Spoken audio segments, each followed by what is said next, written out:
বাগেরহাটের কচুয়ায় গণপিটুনিতে রাসেল শেখ ওরফে ডাকাত রাসেল নামের এক ব্যক্তি নিহত হয়েছেন। রবিবার ৬ জানুয়ারি বিকেলে উপজেলার চন্দপাড়া এলাকার মুহিত পাইকের বাড়ির সামনে গণপিটুনির শিকার হন রাসেল ও তার সহযোগী রাজীব। পরে কচুয়া উপজেলা স্বাস্থ্য কমপ্লেক্সে নিয়ে গেলে রাসেলকে চিকিৎসকরা মৃত ঘোষণা করেন। এলাকাবাসীর অভিযোগ, দিনে দুপুরে মুহিত পাইকের বাড়িতে দাবিকৃত চাঁদার টাকা চাইতে গেলে গণপিটুনির শিকার হয় রাসেল ও তার সহযোগীরা। নিহত রাসেল শেখ ওই এলাকার আজিজ শেখের ছেলে। আহত রাজীব স্থানীয় সেলিম শেখের ছেলে।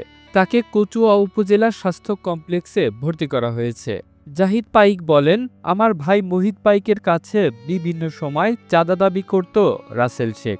সপ্তাহখানেক আগে ৫,০০০ টাকা নিয়ে যায়। ৫ জানুয়ারি শনিবার মুহিত পাইককে আরও টাকা জোগাড় করে রাখার জন্য শাসিয়ে যায়। যদি টাকা না রাখা হয় ঘরবাড়ি আগুন দিয়ে পুড়িয়ে ফেলার হুমকি দিয়ে যায়। পরে রবিবার ৬ জানুয়ারি বিকেলের দিকে রাসেল সহ ৫-৬ জন ধারালো দা, কোরাল ও সুরকি নিয়ে মুহিতের বাড়িতে ঢোকে এবং টাকা দাবি করে।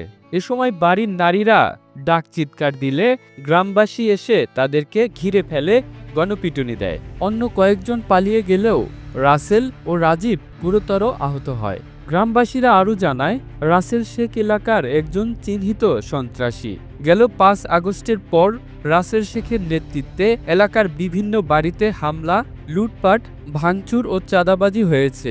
এমনকি প্রকাশ্যে ধারালো অস্ত্র নিয়ে রাস্তায় মহড়া দেয়ায় স্থানীয়রা ভীত সন্ত্রস্ত থাকতেন। এ বিষয়ে কচুয়া উপজেলা স্বাস্থ্য কমপ্লেক্সের আবাসিক মেডিকেল অফিসার RMO ডাক্তার মণিশঙ্কর পাইক বলেন, রাসেলকে মৃত অবস্থায় হাসপাতালে নিয়ে আসা হয়। তার শরীরে মাথা, পিঠ, পা সহ বিভিন্ন স্থানে ৬টি বড় ক্ষত ও অসংখ্য ছোট ছোট জখম রয়েছে। অতিরিক্ত রক্তক্ষরণ হয়েছে তার। কচুয়া থানার ভারপ্রাপ্ত কর্মকর্তা ওসি মোহাম্মদ রাশিদুল ইসলাম বলেন, গণপিটুনিতে রাসেল ওরফে ডাকাত রাসেল নামের একজন নিহত হয়েছেন। এ সময় তার সহযোগী রাজীব গুরুতর আহত হয়েছেন। রাসেলের নামে কচুয়ায় ডাকাতি, চাঁদাবাজি, হত্যাসহ বিভিন্ন অপরাধের ২২টি মামলা রয়েছে। এ বিষয়ে আইনগত ব্যবস্থা প্রক্রিয়াধীন রয়েছে। The news Bangladesh, national desk.